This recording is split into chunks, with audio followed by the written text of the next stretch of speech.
3.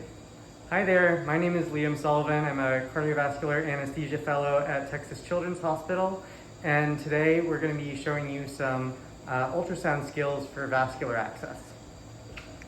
Okay. Good morning. My name is Dr. Manoj Sekar, also a cardiovascular pediatric fellow at TCH. So here we have our basic ultrasound.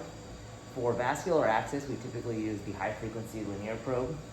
Here we have the hockey stick configuration, and we're going to begin with right IJ central venous access today.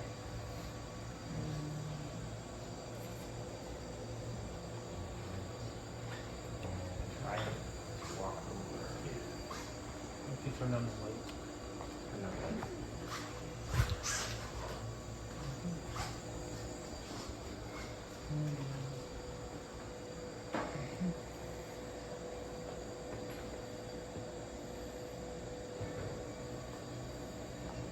Orientation, flexibility. Okay. So typically we'll begin with our patient. We'll stand behind them with the probe either on the left or right side, or excuse me, the screen. We'll have the patient's head slightly turned towards the left and oftentimes a small roll under the neck in order to fully expose the landmarks. You'll typically want to start somewhere between the clavicle and the mandible, about halfway between. And then we'll go ahead and begin.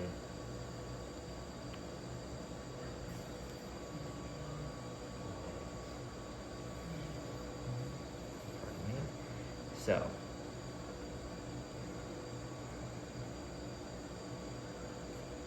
and we're going to just change the dot so we can have the orientation correct.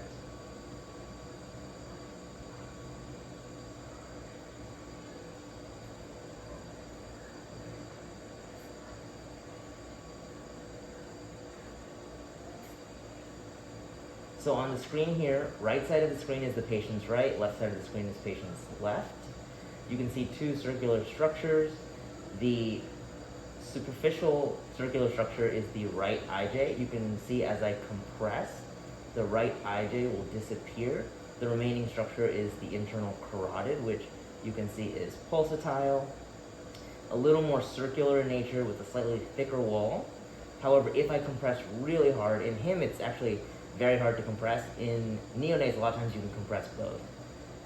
And again, the IJ tends to be thinner walled, more oblong in shape or irregular, and a little thinner walled. Go up and down. Okay, so as I scan up and down, you can see the IJ splits and comes across the top of the carotid. And as we scan down, it moves a little bit more lateral. And then as we come all the way down to the clavicle, it gets even bigger. And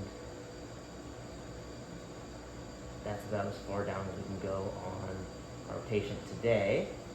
And then scanning back up again, kind of back in the middle. You want to do the camera? Yeah.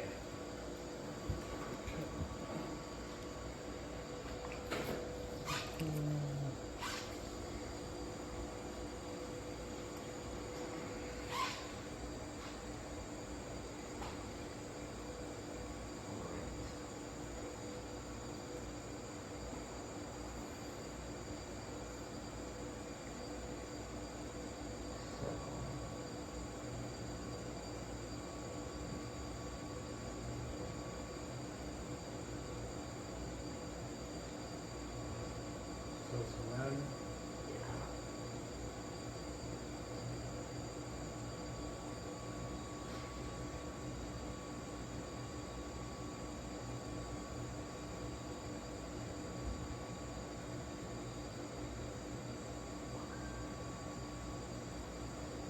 Very nice to see it. I'm just gonna find a good picture.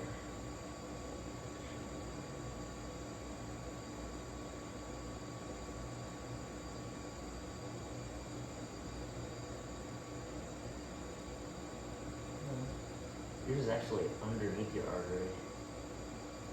That's an abnormal anatomy. No, it's fine. I'm trying to get one that's a little more representative. Okay. All right. So for the femoral artery, again, we'll position the patient typically a little bit frog leg. And then placing the probe distal to the inguinal ligament, you will see, again, the patient's lateral is to the right side of the screen, medial of the leg is to the left side of the screen. When I get an appropriate picture, you can see the incompressible round structure is the femoral artery that's pulsatile right now.